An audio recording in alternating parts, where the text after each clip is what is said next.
শেখ হাসিনা দেশটাকে এমন জায়গায় নিয়ে গেছেন, মানে ইসলামের যে দোজখের অনেকগুলো স্তর আছে, সবচেয়ে খারাপ স্তরে যখন নিয়ে গেছেন, আপনাকে বেহেশত লাগবে না, ওই দোজখের স্তর 2-3টা যদি ওপরেও তুলতে পারেন, মানুষ will be happy with that.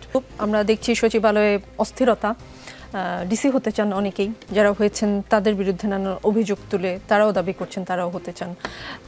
বিভিন্ন জায়গায় আমরা অস্থিরতা দেখছি। এই অস্থিরতা কাটিয়ে উঠতে যেহেতু নিবন্ধন পেয়েছেন আপনারা, আপনাদের নির্বাচন করবার জন্য একটা আগ্রহ নিশ্চয়ই আছে, অস্থিরতা কাটতে কাটতে আপনাদের এই আগ্রহের তর সইবে কিনা, একই রকম প্রশ্ন। জি, আগ্রহের তরের চাইতে যেটা ইম্পর্টেন্ট সেটা হচ্ছে একটা রাজনৈতিক দল নিশ্চয়ই ক্ষমতায় যেতে চায়। মানে আমরা যারা আছি, আমরা এককভাবে নির্বাচন করলে ক্ষমতায় নেক্সট নির্বাচনে যাচ্ছি না, এটা শিওর।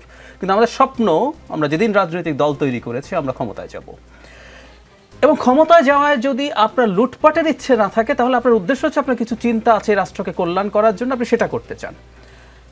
যদি তাই হয়ে থাকে, রাষ্ট্রের কল্যাণ সবার আগে। এখন আমরা যদি দেখি এই সরকার যেভাবে চলছে তাতে রাষ্ট্রের কল্যাণ হচ্ছে না, তাহলে ইভেন আমরা কাল পরশু 1 মাসের মধ্যে নির্বাচন চাইতে পারি, ফর শিওর। মঞ্জুমার সাথে আমি একমত। আমরা সবাই এই সংস্কার নিয়ে প্রচুর কথা বলেছি।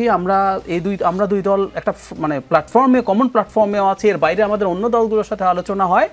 আমরা রীতিমতো সংস্কার কি করতে চাই, কিভাবে করতে চাই, সেটা নিয়ে অপরাপর দলগুলোর সাথেও, যারা আমাদের মানে মঞ্চে নেই, তাদের সাথেও আলোচনা করেছি। উদ্দেশ্য কি? উদ্দেশ্য হচ্ছে বেটারমেন্ট অফ দ্য কান্ট্রি, দেশটাকে ভালো করতে চাই। কিন্তু আমরা যদি দেখি যে সচিবালয়ের কথা বলে, আমরা ছোট উদাহরণ একটু আলোচনা করা দরকার আমার মনে হয়। একটা জাতীয় দৈনিকে এরকম নিউজ এসছে, একজন সমন্বয়ক, তার নামও আছে ওখানে, তিনি একজন কর্মকর্তার সাথে বসে তালিকা তৈরি করছেন কারা ডিসি হবেন। মজার ব্যাপার, ওই পত্রিকা থেকে ওই সমন্বয়কের সাথে কথা বলা হয়েছিল, তিনি অ্যাগ্রি করেছেন যে তিনি গেছেন এবং এই তালিকা উনি তৈরি করছেন। যে কর্মকর্তার সাথে বসা হয়েছে তিনিও অ্যাগ্রি করছেন, এবং এই আলাপ আসলো যে আপনি এখানে ঢুকলেন কিভাবে, আপনার তো কার্ড নাই। উনি এই প্রশ্ন এড়িয়ে, সেই সমন্বয়ক এড়িয়ে চলে গেলেন। যে কথাটা বলতে যাচ্ছি, এই যে নজিরবিহীন অস্থিরতা, এমনি তো প্রিভিয়াস যে সরকার ছিল তারা কি করে গেছে আমরা জানি।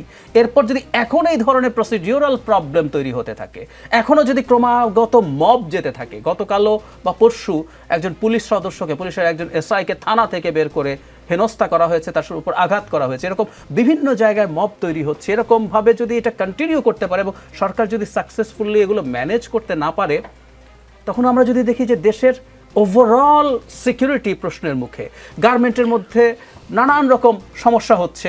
আমি দেখলাম সরকারের দিক থেকে এখন পার্শ্ববর্তী দেশের ইন্ধনের কথাও বলা হচ্ছে। তাত্ত্বিকভাবে ধরে নেই পার্শ্ববর্তী দেশ ইন্ধন দিচ্ছে, কারণ ভারতের অ্যাটিটিউড হতে পারে, কিন্তু এগুলো ম্যানেজ করার দায়িত্ব তো সরকারের। সো অ্যাজ এ হোল সরকার যদি এই গ্রস জায়গাগুলো ঠিক করতে না পারে, তাহলে আসলে আমরা সংস্কারের চাইতে মনে করব যে এই সরকারের উচিত হবে দ্রুত একটা নির্বাচন দিয়ে। আপনার নিশ্চয়ই মনে আছে 1-11 সরকার যখন একটা পর্যায়ে ম্যানেজ করতে পারছিল না, যদিও তারা ঘোষণা দিয়েছিলেন তারা 2 বছর থাকবেন, কিন্তু যখন একটা পর্যায়ে ম্যানেজ করতে পারছিলেন না, তখন তাদের দিক থেকেও সিরিয়াস আর্জ ছিল রাদার নির্বাচন দিয়ে চলে যাওয়া। সো আমার দলের অবস্থান হচ্ছে আমাদের দেশের এবং জাতির ভবিষ্যৎ সবার আগে। আমি একমত, এবং আমি নিজেও চাই এই সরকার যদি জনগণের আসলে খুব বেশি কিছু করতে হয় না। শেখ হাসিনা দেশটাকে এমন জায়গায় নিয়ে গেছেন, মানে ইসলামের যে দোজখের অনেকগুলো স্তর আছে, সবচেয়ে খারাপ স্তরে যখন নিয়ে গেছেন, আপনাকে বেহেশত লাগবে না, ওই দোজখের স্তর 2-3টা যদি ওপরেও তুলতে পারেন, মানুষ will be happy with that. কিন্তু সেটুকু তো লাগবে।